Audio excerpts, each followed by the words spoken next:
Hi ಎಲ್ಲರಿಗೂ ನಮಸ್ಕಾರ. ಎಲ್ಲರೂ ಹೇಗಿದ್ದೀರಾ? ಚೆನ್ನಾಗಿದ್ದೀರಾ ಅನ್ಕೊಂಡಿದ್ದೀನಿ. ಬನ್ನಿ ಇವತ್ತು ಭಾರ್ಗವಿ LLB ಧಾರಾವಾಹಿ ಸ್ಟೋರಿನ ನೋಡ್ಕೊಂಬರೋಣ. ಇನ್ನೂ ಯಾರು ನನ್ನ ಚಾನಲ್ನ ಸಬ್ಸ್ಕ್ರೈಬ್ ಮಾಡಿದ್ರೆ ನೋಡ್ತೀರಾ, ಪ್ಲೀಸ್ ಸಬ್ಸ್ಕ್ರೈಬ್ ಮಾಡಿ ಸಪೋರ್ಟ್ ಮಾಡಿ ಅಂತ ಕೇಳ್ಕೊತೀನಿ. ಭಾರ್ಗವಿ ಅರ್ಜುನ್ ಇಬ್ಬರು ಕೂಡ ಮನೆಗೆ ಕರ್ಕೊಂಬಂದಿರ್ತಾರೆ ರವಿ ಅವರು. ಆಗ ಅರ್ಜುನ್ ಅವ್ರನ್ನ ತುಂಬ ಪರೀಕ್ಷೆ ಮಾಡಿರ್ತಾರೆ. ಪರೀಕ್ಷೆಯಲ್ಲಿ ಅರ್ಜುನ್ ಗೆದ್ದಿರ್ತಾನೆ. ಆಗ ಅರ್ಜುನ್ಗೆ ಕಾಫಿ ಎಲ್ಲ ಕೊಟ್ಟು ಸತ್ಕರಿಸ್ತಿರ್ತಾರೆ. ಭಾರ್ಗವಿ ಹೋಗೋಣ ಮನೆಗೆ ಅಂತ ಹೇಳ್ತಾರೆ. ಭಾರ್ಗವಿ ಅವ್ರ ಅಪ್ಪಂಗೆ ಹೇಳ್ತಿರ್ತಾರೆ, ಅಪ್ಪ ನೀವೇನು ವರಿ ಮಾಡ್ಕೋಬೇಡಿ, ನನ್ನ ಮೇಲೆ ಒಂದು ಗೆರೆ ಕೂಡ ಬೀಳಲ್ಲ, ಒಂದು ಗೆರೆ ಬಿದ್ದರೂ ಕೂಡ ಅವ್ರಿಗೆ ಟೆನ್ಷನ್ನು, ಅವ್ರಿಗೆ ಅಪಾಯ ಅಂತ ಹೇಳ್ತಿರ್ತಾರೆ. ಆ ಗೆರೆನೂ ದಾಟ್ಕೊಂಬರೋಕ್ಕೆ ನನ್ನ ಪರ್ಮಿಷನ್ ತೊಗೋಬೇಕು ಮಾವ. ಇಷ್ಟು ದಿನವರೆಗೂ ಏನು ಅಂತ ನನಗೆ ಗೊತ್ತಿರಲ್ಲ, ಇವಾಗೆಲ್ಲ ಗೊತ್ತಾಗಿದೆ ಆಯಿತಾ. ನನ್ನ ಕಣ್ಣಿನ ರೆಪ್ಪೆ ಥರ ನಾನು ಭಾರ್ಗವಿಯವ್ರನ್ನ ನೋಡ್ಕೋತೀನಿ, ನೀವು ಯಾವುದೇ ಕಾರಣಕ್ಕೂ ಏನು ಹೆದರ್ಕೋಬೇಡಿ ಅಂತ ಹೇಳ್ತಿರ್ತಾರೆ. ಆಯ್ತಪ್ಪ, ಆ ನಂಬಿಕೆ ಮೇಲೇನೆ ಕಡೆ ಭಾರ್ಗವಿನ ನಿನ್ನ ಜೊತೆ ಕಳಿಸ್ತಾ ಇದ್ದೀನಿ ಅಂತ ಹೇಳಿಬಿಟ್ಟು ರವಿ ಅವರು ಒಬ್ಬರು ಭಾರ್ಗವಿ ಕೈ ಮೇಲೆ ಅರ್ಜುನ್ ಕೈನ ಇಟ್ಬಿಟ್ಟು ಜೋಪಾನವಾಗಿ ನೋಡ್ಕೊಳಪ್ಪ ನನ್ನ ಮಗಳನ್ನ ಅಂತ ಹೇಳ್ತಾರೆ. ನೀವೇನು ಯೋಚನೆ ಮಾಡಬೇಡಿ ಬಾವ, ನಾನು ಇದೀನಿ ತಾನೆ, ನಾನು ಯಾವಾಗಲೂ ನಿಮ್ಮ ಮಗಳು ಜೊತೆಯಾಗಿ ಇರ್ತೀನಿ, ನಮ್ಮ ಮನೇಲಿ ನಿಮ್ಮ ಮಗಳು ಒಂಟಿಯಲ್ಲ, ಜೊತೆಯಾಗಿ ನಾನು ನಿಂತಿರ್ತೀನಿ ಅಂತ ಹೇಳಿಬಿಟ್ಟು ಆಶೀರ್ವಾದ ಮಾಡಿ ಅಂತ ಹೇಳ್ತಾರೆ. ನಾವು ಒಟ್ಟಿಗೆ ಆಶೀರ್ವಾದ ಮಾಡ್ತೀವಿ ತಡಿಯಪ್ಪ ಅಂತ ಹೇಳಿಬಿಟ್ಟು ರವಿಯವರು ಆಶೀರ್ವಾದ ಮಾಡಿಬಿಟ್ಟು ಅಲ್ಲಿಂದ ಭಾರ್ಗವಿ ಮತ್ತು ಅರ್ಜುನ್ ಇಬ್ಬರು ಕೂಡ ಒಬ್ರು ಕೈ ಇಟ್ಕೊಂಡು ಹೊಡ್ತೀವಪ್ಪ ಅಂತ ಹೇಳಿಬಿಟ್ಟು ಬರ್ತಾರೆ. ಬಟ್ ಮಗಳು ಹೋಗ್ತಿದ್ದಾಳಲ್ಲ, ಒಂದು ದಿವಸ ಇರಿ ಅಂತ ಅವರು ಕೂಡ ಕೇಳ್ತಾ ಇರ್ತಾರೆ. ಇಲ್ಲ, ಇನ್ನೊಂದು ದಿನ ಬರ್ತೀವಿ ಅಂತ, ಇನ್ನೂ ತುಂಬ ಕೇಸಸ್ಗಳಿದೆ ಅಂತ ಹೇಳ್ಬಿಟ್ಟು ಅಲ್ಲಿಂದ ಹೊಡ್ತಾರೆ. ಇನ್ನೊಂದು ಕಡೆ ವೃಂದ ಅವ್ನ ಗಂಡನ ಬಾ ಹೋಗೋಣ, ಹೊರಗಡೆ ಹೋಗೋಣ ಅಂತ ಎಲ್ಲ ಹಿಂಸೆ ಮಾಡ್ತಾ ಇರ್ತಾಳೆ. ಆದರೆ ಅದೇ ಟೈಮ್ಗೆ ಅರ್ಜುನ್ ಕೂಡ ಬರ್ತಾನೆ ನಗಾಡ್ಕೊಂಡು. ಏನು ಲಾಯರ್ಸರು ಬಂದುಬಿಟ್ರು ಹಾಗೆ ಮನಸ್ಸಲ್ಲಿ ಅಂತ ಅನ್ಕೋತಿರ್ತಾನೆ. ನಿಂಗೆ ಬಂದಿದ್ದು ತುಂಬ ಖುಷಿ ಆಯಿತು, ಭಾರ್ಗವಿಯಲ್ಲಿ ಅಂತ ಕೇಳ್ತಾನೆ. ಭಾರ್ಗವಿ ಬಂದ್ಯಮ್ಮ, ಬಾ, ನೀನು ಎಲ್ಲಿ ಬರಲ್ವೇನೋ ಅಂತ ಅಂದ್ಕೊಬಿಟ್ಟಿದ್ದೆ ಅರ್ಜುನ್ ಕರ್ಕೊಂಬರಲ್ಲ ಅಂತ. ಆದರೂ ನೀನು ಹೆಂಡ್ತಿ ಪರವಾಗಿ ನಿಂತು ಕೇಸಸ್ನ ನಡೆಸಿ ನೀನು ಹೆಂಡ್ತಿನ ಕರ್ಕೊಂಬಂದಲ್ಲ, ನನಗಂತೂ ತುಂಬ ಖುಷಿ ಆಯಿತು. ಯಾರಿಗೆ ಖುಷಿ ಆಯಿತೋ ಬಿಡ್ತು ಅದಂತೂ ಗೊತ್ತಿಲ್ಲ. ಬೃಂದ ನಿನ್ನ ತಂಗಿ ಬಂದಿದ್ದಾಳೆ, ಮಾತಾಡ್ಸಲ್ವಾ ಅಂತ ಹೇಳ್ತಾರೆ. ಅಯ್ಯೋ ಭಾರ್ಗವಿ, ಬಾ ಹೋಗು, ಫ್ರೆಶ್ ಅಪ್ ಆಗಿಬಿಟ್ಟು ಬರೋಗು, ಟಿಫನ್ ತಿನ್ನಿವಂತೆ ಅಂತ ಹೇಳ್ತಾಳೆ. ಅದು ನನಗೆ ಗೊತ್ತು ಅಕ್ಕ, ನಾನು ಹೋಗ್ತೀನಿ ಅಂತ ಹೇಳ್ತಾಳೆ. ರಾಕ್ಷಸಿ ಇಲ್ಲೂ ಕೂಡ ಬಂದ್ಲಲ್ಲ ನನ್ನ ನೆಮ್ಮದಿ ಎಲ್ಲನೂ ಕಿತ್ಕೊಳ್ಳೋದಕ್ಕೆ ಅಂತ ಹೇಳ್ತಿರ್ತಾರೆ. ಆಗ ಅರ್ಜುನ್ ತುಂಬಾ ಖುಷಿ ಪಡ್ತಿರ್ತಾರೆ. ಅದೇಗೆ ಬಿಟ್ಟು ಬರಲಿ ಅಣ್ಣ, ನಾನು ಪ್ರೀತಿಸಿ ಮದುವೆ ಆಗಿರೋದು ಭಾರ್ಗವಿಯವ್ರನ್ನ, ಹಾಗಾಗಿ ಅವರು ಎಲ್ಲಿರ್ತಾರೋ ಅಲ್ಲೂ ಕೂಡ ನಾನು ಇರ್ತೀನಿ, ಅವ್ರನ್ನ ಯಾವುದೇ ಕಾರಣಕ್ಕೂ ನಾನು ಬಿಟ್ಕೊಡಲ್ಲ. ಹೌದು ಅರ್ಜುನ್, ನಿನ್ನ ಹೆಂಡ್ತಿನ ತುಂಬ ಚೆನ್ನಾಗಿ ಅರ್ಥ ಮಾಡ್ಕೊಂಡಿದ್ಯಾ, ಹೀಗೆ ಇರಿ, ಅನ್ಯೋನ್ಯವಾಗಿರಿ, ಯಾವುದೇ ಕಾರಣಕ್ಕೂ ಭಾರ್ಗವಿಯವ್ರನ್ನ ನೀನು ಬಿಟ್ಕೊಡ್ಬೇಡ ಅಂತ ಹೇಳ್ತಾರೆ. ಒಳಗಡೆ ಹೋಗ್ತಿರ್ಬೇಕಾರೆ ಕರೆಕ್ಟ್ ಟೈಮಿಗೆ ವಂದನ ಬರ್ತಾರೆ. ಏಯ್ ನಿಂತ್ಕೊಳ್ಳೆ, ನಡಿಯೇ ಆಚೆ, ಏನಿದು ಒಳಗೆ ಬರ್ತಿದ್ಯಾ, ಏನು ಆಚೆನಾ, ನೀನು ನಡಿ ಮೊದಲು, ಏನು ನಾನು ಯಾಕೆ ನಡೀಲಿ ಅಂತ ವಂದನ ಕೇಳ್ತೀನಿ. ಅತಿಥಿಯಾಗಿ ಬಂದಿದ್ಯಾ, ಸೊ ಎಷ್ಟು ದಿನ ಇರಬೇಕು ಅಷ್ಟು ದಿನ ಇದ್ಬಿಟ್ಟು ಇಲ್ಲಿಂದ ಹೋಗ್ತಿರೋದನ್ನ ಕಳಿ. ಏಯ್ ನನಗೆ ಹೇಳ್ಬೇಡ, ನನಗೆ ನನ್ನ ಫ್ಯಾಮಿಲಿಗೆ ಎಷ್ಟೆಲ್ಲ ಕಾಟ ಕೊಟ್ಟಿದ್ಯಾ, ನಿನ್ಗೆ ಎಷ್ಟೇ ಧೈರ್ಯ ನೀನು ಒಳಗೆ ಬರೋಕ್ಕೆ. ಏಯ್ ನನಗೆಷ್ಟೇ ಧೈರ್ಯ ಅಂದರೆ ಇದು ನನ್ನ ಮನೆ, ನನ್ನ ಗಂಡನ ಮನೆ ಆಯಿತಾ, ನಾನು ಈ ಮನೆ ಸೊಸೆ ಆಗಿ ನಾನಿದ್ದೀನಿ, ನೀನು ಎಷ್ಟು ಬರ್ತೀಯೋ ಹೋಗ್ತೀಯೋ ಅಷ್ಟು ನೀನು ಕಲ್ತ್ಕೊ, ಅತಿ ಮೀರಿ ಮಾತಾಡಬೇಡ. ಏನೋ ಅಷ್ಟೊಂದು ಇದೆಯಾ ಅರ್ಜುನ್, ಇಷ್ಟೆಲ್ಲ ಮಾತಾಡ್ತಿದ್ರು ಕೂಡ ನೀನು ಹೀಗೆ ನೋಡ್ತಾ ಇದೆಯಲ್ಲ, ನಿಂಗೇನು ಅನ್ನಿಸ್ತಾ ಇಲ್ವಾ ಹಾಂ, ಅದು ನನ್ನ ಮೇಲೆ ಕ್ವಶನ್ ಮಾಡಿ ಕೇಳ್ತಾ ಇದ್ದಾಳೆ ಅಂತ ಹೇಳ್ತಾಳೆ. ಬೃಂದಗೂ ಸ್ವಲ್ಪ ಭಯ ಆಗ್ತಿರುತ್ತೆ. ಏನಿದು ಇಷ್ಟೆಲ್ಲ ಮಾತಾಡ್ತಿದ್ದಲ್ಲ ಅಂತ. ನೀವು ಯಾರೇ ಆಗಿದ್ರು ಬಂದಿದ್ದಾನೆ, ನಿನ್ನ ಜಾಗ ಎಲ್ಲಿ, ಅಷ್ಟನ್ನು ಮಾತ್ರ ನೀನು ನೋಡ್ಕೊ ಅಂತ ಹೇಳ್ತಾಳೆ. ಅರ್ಜುನ್ ಸ್ವಲ್ಪ ನಿನ್ನ ಹೆಂಡ್ತಿಗೆ ಹೇಳು, ವಂದನ ಬಾಯಿ ಮುಚ್ಚು ಸಾಕು, ಅವಳು ಈ ಮನೆ ಸೊಸೆ ಆಯಿತಾ, ಅಪರಾಧಿ ಅಲ್ಲ. ನೀನು ಅಪರಾಧಿ ಅನ್ನೋಕ್ಕೆ ನಿನಗೆಷ್ಟು ಧೈರ್ಯ ವಂದನ, ಅವಳು ನನ್ನ ಹೆಂಡ್ತಿ ಆಯಿತಾ, ನಾನು ಕೋರ್ಟಲ್ಲಿ ಕೇಸ್ ಆಡಿ ಬೇಲ್ ಕೊಡಿಸ್ಕೊಂಡು ಕರ್ಕೊಂಬಂದಿದ್ದೀನಿ, ಅದು ಅಲ್ಲಿಗೆ ಬಿಡು. ಅವಳು ಈ ಮನೆ ಸೊಸೆ, ಹೋಗ್ಬೇಕಾಗಿರೋಳು ನೀನು, ನಿನ್ನ ಸ್ಥಾನನ ಫಸ್ಟು ನೋಡ್ಕೊ, ನೀನು ಎಲ್ಲಿರಬೇಕು ಏನು ಅಂತ ಆಮೇಲೆ ಮಾತಾಡು ವಂದನ. ಅದನ್ನು ಬಿಟ್ಟು ನೀನು ಇಲ್ಲಿ ಬಂದು ಮೂಗು ತುರ್ಸೋಕೆ ಬರಬೇಡ, ಆಮೇಲೆ ಈ ಮಾತುಗಳು ಎಲ್ಲೆಲ್ಲೋ ಹೋಗ್ತವೆ ಅಂತ ಹೇಳ್ತಾರೆ. ಅರ್ಜುನ್ ನೀನು ಇಷ್ಟೆಲ್ಲ ಆದರೂ ಕೂಡ ಬುದ್ಧಿ ಕಲ್ತಿಲ್ಲ, ಇಷ್ಟೆಲ್ಲ ಆದಮೇಲೆ ಕೂಡ ನನಗೆ ಇವಾಗ ಬುದ್ಧಿ ಬಂದಿದೆ, ಇವಾಗ ನನ್ನ ಹೆಂಡ್ತಿ ಏನು ಅಂತ ನನಗೆ ಅರ್ಥ ಆಗಿದೆ. ನಮ್ಮಿಬ್ಬರನ್ನ ದೂರ ಮಾಡೋಕ್ಕೆ ನಿಮ್ಮ ಕೈಲೆಲ್ಲ ಯಾರ ಕೈಲೂ ಕೂಡ ಸಾಧ್ಯ ಇಲ್ಲ ವಂದನ, ನೀನು ಎಷ್ಟಿರ್ತೀಯೋ ಅಷ್ಟು ನೋಡ್ಕೊ ಅಂತ ಹೇಳ್ಬಿಟ್ಟು ಅಲ್ಲಿಂದ ಹೊರಟೋಗ್ತಾರೆ. ಆಗ ಸ್ವಲ್ಪ ಬೃಂದಂಗೂ ಸ್ವಲ್ಪ ಭಯ ಆಗ್ತಿರುತ್ತೆ. ಇನ್ನೊಂದು ಕಡೆ ರವಿ, ಕಲ್ಪನಾ, ನನ್ನ ಹೆಂಡ್ತಿ 3 ಜನ ಮಾತಾಡ್ತಿರ್ತಾರೆ ಕಾಫಿ ಕುಟ್ಕೊಂಡು. ಹಬ್ಬ ಸ್ವಲ್ಪ ನಿರಳ ಆಯಿತು ಕಣ್ರಿ ನಮ್ಮ ಭಾರ್ಗವಿನ ನೋಡಿ. ಹೌದು ಅರ್ಜುನೇ ಬೀಳ್ಕೊಟ್ಟು ಕರ್ಕೊಂಬಂದಿದ್ದಾನೆ ಅಂತ ಅಂದಮೇಲೆ ಚೆನ್ನಾಗಿ ನೋಡ್ಕೊತಾನಲ್ವ ಅಂತ ಹೇಳ್ತಾರೆ. ಚೆನ್ನಾಗಿ ನೋಡ್ಕೊತಾನೆ, ಮತ್ತು ಬೃಂದ ಅಷ್ಟೆಲ್ಲ ಹೇಳಿದ್ರಿ ಭಾರ್ಗವಿ ಮೇಲೆ ಏನೇನೋ ಹಾಗಂತ ಹೇಳ್ತಿದ್ದೆ. ಕಲ್ಪನಾ ಆ ಮನೆಯಲ್ಲೇ ಒಬ್ಬರು ಇರಬೇಕಾದ್ರೆ ಇನ್ನು ಹೇಗೆ ಸಾಧ್ಯ ಅಂತ ಹೇಳ್ತಾರೆ. ಯಾರು ಅಂತ ಕೇಳಿದಾಗ ಬೃಂದ ಆ ಮನೇಲೇ ಇದ್ದಾಳೆ, ಇಲ್ಲಿರುವಾಗಲೇ ಅವಳನ್ನ ನೆಟ್ಟಿಗೆ ಇರೋಕ್ಕೆ ಬಿಡ್ತಿರಲಿಲ್ಲ, ಇನ್ನು ಆ ಮನೇಲಿ ಇರೋಕ್ಕೆ ಬಿಡ್ತಾಳ, ಇಲ್ಲಿ ಸಲ್ಲಿದ್ದೆಲ್ಲ ಆರೋಪನ ಹೇಳ್ಬಿಟ್ಟು ಅವಳ ಮೇಲೆ ಇರ್ತಾಳೆ. ಅವಳ ಮಾತನ್ನ ಯಾವುದೇ ಕಾರಣಕ್ಕೂ ನೀನು ನಂಬಕ್ಕೆ ಹೋಗ್ಬೇಡ ಅಂತ ರವಿ ಹೇಳ್ತಿರ್ತಾನೆ.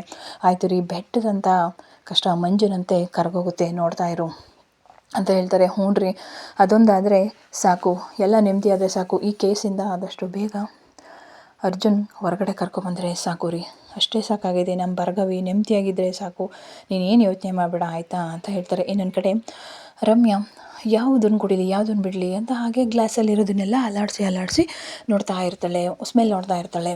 ಆಗ ಅದೇ ಟೈಮ್ಗೆ ಅಲ್ಲಿಗೆ ಭಾರ್ಗವಿನೂ ಕೂಡ ಹಾಗೆ ಬರ್ತಾ ಇರ್ತಾಳೆ. ಏನಿದು ಏನೋ ಮಾಡ್ತಿದ್ದಾಳಲ್ಲ ಅಂತ ಹೇಳ್ತಿರ್ತಾರೆ. ಆಗ ಅವಳು ಕಾಫಿ ಕುಡಿಯೋಕ್ಕೆ ಅಂತ ಹೇಳ್ಬಿಟ್ಟು ಹಾಗೆ ಜ್ಯೂಸೋ ಏನೋ ಕಾಫಿನ ಕುಡಿತಿರ್ತಾಳೆ. ನಮ್ಮ ಸಂಧ್ಯಾಗೆ ಬಲಗೈ ಮುಂದಿತ್ತು, ಎಡಗೈ ಮುಂದಿಲ್ಲ, ಇವಳೇನು ಎಡಗೈ ಮುಂದೆ ಇದ್ದಾಳಲ್ಲ, ಇವಳು ಏನಿದೆ ಇವಳದು ಅಂತ ಹಾಗೆ ನೋಡ್ತಿರ್ತಾಳೆ. ಆಗ ಹೋಗ್ಬಿಟ್ಟು ಸಂಧ್ಯಾ ಅಂತ ಹೋಗ್ತಿರ್ತಾಳೆ.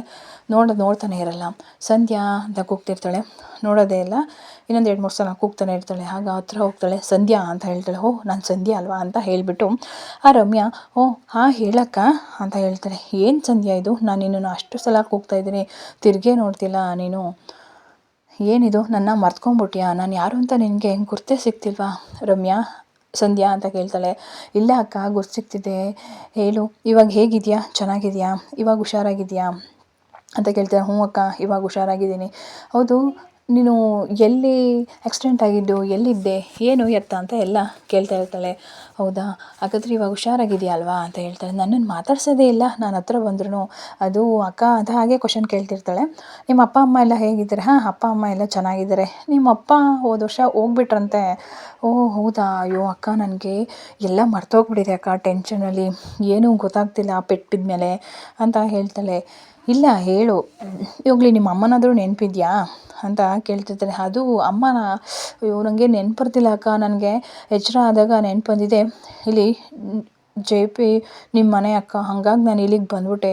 ಅಮ್ಮ ತಲೆನೋವ್ತಿದೆ ಅಕ್ಕ, ನನಗಾಗ್ತಿಲ್ಲ, ನಾನು ಮಲ್ಕೋತೀನಿ ಅಕ್ಕ, ಸ್ವಲ್ಪ ಹೊತ್ತು ರೆಸ್ಟ್ ಮಾಡ್ತೀನಿ ಅಂತ ಹೋಗ್ತೇನೆ. ನಿಂತ್ಕೋ ಸಂಧ್ಯಾ ಅಂತ ಹೇಳ್ತಾಳೆ. ಆಗ ಜೋರಾಗಿ ಗದರಿಸ್ತಾಳೆ, ನಿಂತ್ಕೊ ಅಂತ. ಅದೇ ಟೈಮ್ಗೆ ಬೃಂದನು ಕೂಡ ಅಲ್ಲಿಗೆ ಬರ್ತಾಳೆ. ಏನು ಅಂದ್ಕೊಂಡ್ಬಿಟ್ಟಿದ್ಯಾ ಭಾರ್ಗವಿ, ನೀನು ಕ್ಲಾಸ್ ತೊಗೊಂಡಿದ್ಯಾ, ನಿನ್ಗೇನು ಕೆಲಸ ಇವಳ ಜೊತೆ ಅಂತ ಹೇಳ್ತಾರೆ. ಏನೋ ಎಲ್ಲಿಲ್ಲಿದ್ದು ಪ್ರೀತಿ, ಅವಾಗ ಸಂಜೆನ ಕಂಡ್ರೇ ಆಗ್ತಿಲ್ಲ, ಇವಾಗೇನು ತಂಗಿ ಅಂತ ಹೊರಡ್ತಿದ್ಯಾ. ಅಯ್ಯೋ, ಅವಾಗ ಒಂಥರ ಇತ್ತು, ಇವಾಗ ಒಂಥರ ಆಯಿತು ಸಿಚುವೇಶನು, ಹಾಗಾಗಿ ನಾನು ನನ್ನ ತಂಗಿ ಅಂತಲೇ ನಾನು ನೋಡ್ಕೊತಿರೋದು. ಹೌದಾ, ಹಾಗಾದ್ರೆ ಅಷ್ಟೊಂದಿದಾ, ನಿನ್ಗೆ ಎಷ್ಟೇ ಧೈರ್ಯ, ಇಷ್ಟೆಲ್ಲ ಮಾಡಿಬಿಟ್ಟು ಈ ಮನೆ ಒಳಗೆ ಬರೋಕ್ಕೆ ನಿನಗೆ ಮಾನ ಮರ್ಯಾದೆ ಇಲ್ವಾ? ನಾನು ಯಾಕೆ ನಾಚಿಕೆ ಪಡಬೇಕು, ನಾನು ಈ ಮನೆ ಸೊಸೆ ಆಯಿತಾ, ನಾನು ನಾಚಿಕೆ ಪಟ್ಕೊಳ್ಳಲ್ಲ, ನಾನೇನು ಅಪರಾಧಿ ಅಲ್ವಲ್ಲ, ನಾನು ಇರೋ ವಿಷಯನೇ ಹೇಳ್ತಿರೋದು.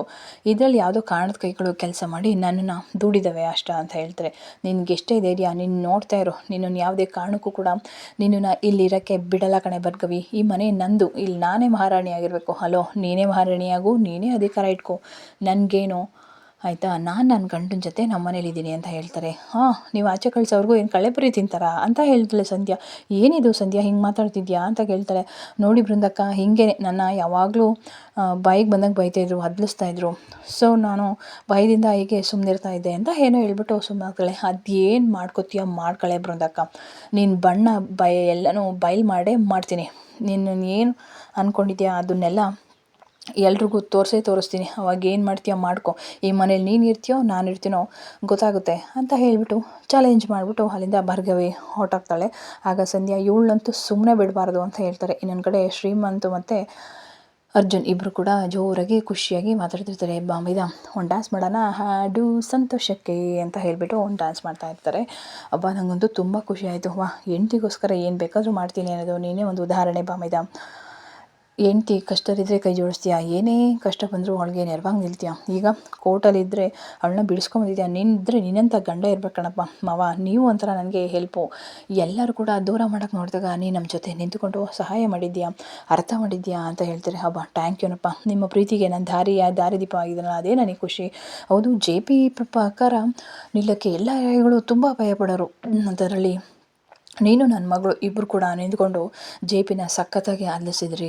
ಆದರೂ ತುಂಬಾ ಗ್ರೇಟ್ ಕಣಪ್ಪ ನೀವು, ನಿಜವಾಗ್ಲೂ ನೀನು ಹೆಂಡ್ತಿ ಪರವಾಗಿ ಯಾವಾಗಲೂ ನಿಂತ್ಕೊ, ಅವಳಿಗೆ ಬೆಂಬಲವಾಗಿ ನಿಂತರೆ ಅವಳಿಗೊಂದು ಧೈರ್ಯ ಇದ್ದಂಗೆ, ಯಾವಾಗಲೂ ಖುಷಿಯಾಗಿರಿ ಇರು ಅಂತ ಹೇಳ್ತಾರೆ. ಆದರೆ ಇಲ್ಲಿ ನಿಜವಾದ ಸಂಧ್ಯಾ ಯಾರು ಅನ್ನೋದನ್ನು ಕಂಡುಹಿಡಿಬೇಕು ಮಾವ, ಇಲ್ಲ ಅಂತಂದರೆ ಈ ಕೇಸ್ ಮುಗಿಯಲ್ಲ ಅಂತ ಅರ್ಜುನ್ ಹೇಳಿದೆ. ಆದಷ್ಟು ಬೇಗ ಕಂಡುಹಿಡಿತೀನಿ ಮಾವ ಆದರೂ ನೀನು ತುಂಬ ಚೆನ್ನಾಗಿ ವಾದ ಮಾಡ್ದಂತೆ, ತುಂಬ ಗ್ರೇಟ್ ಕಣಯ್ಯ ಅಂತ ಹೇಳ್ತಿರ್ತಾರೆ. ಹಾಂ ಥ್ಯಾಂಕ್ ಯು ಮಾವ, ನೀವು ಯಾವಾಗಲೂ ಇದೇ ರೀತಿ ಖುಷಿಯಾಗಿರಿ, ಅನ್ಯೋನ್ಯವಾಗಿ ಹೊಂದಾಣಿಕೆಯಿಂದ ಇರಿ. ನನಗೂ ಅದೇ ಬೇಕಾಗಿರೋದು ಮಾವ, ಇನ್ನೇನಿಲ್ಲ. ಈ ಮನೇಲಿ ಇದೊಂದು ಕೇಸ್ ಒಂದು ಮುಗಿದ್ರೆ ಎಲ್ಲರೂ ಕೂಡ ಖುಷಿಯಾಗಿದ್ದರೆ ಅಷ್ಟೇ ಸಾಕು ಅಂತ ಹೇಳ್ತಾರೆ. ಅಬ್ಬಾ ನಿನ್ನ ಮನಸ್ಸು ತುಂಬ ವಿಶಾಲ ಕಣಯ್ಯ ಅಂತ ಹೇಳ್ತಾರೆ. ಬಮೈದ ಒಂದು ವಿಚಾರ ಕಣೋ. ಏನು? ಅದೇ ಧನಲಕ್ಷ್ಮಿ ಇದ್ದಾಳಲ್ಲ, ಅವ್ಳ ಜೊತೆ ಮದುವೆ ಅವಳು ಒಪ್ಕೊಂಡ್ರೆ ನಾನೇ ನಿಂತ್ಕೊಂಡು ಮದುವೆ ಮಾಡಿಸ್ತೀನಿ ಮಾವ. ಅಯ್ಯೋ ಇಷ್ಟು ಸಾಕು ಒಳಿಮಯ್ಯ ನೀನು ಹೇಳಿದ್ದು, ಸಿಕ್ಕಾಪಟ್ಟೆ ಖುಷಿ ಆಯಿತು ಅಂತ ಕುಣಿದಾಡ್ತಿರ್ತಾರೆ. ಇದು ಇವತ್ತಿನ ಸ್ಟೋರಿ. ನೀವೆಲ್ಲರಿಗೂ ಇಷ್ಟ ಆದರೆ ಪ್ಲೀಸ್ ಒಂದು ಲೈಕ್ ಮಾಡಿ, ಸಬ್ಸ್ಕ್ರೈಬ್ ಮಾಡಿ. Thank you.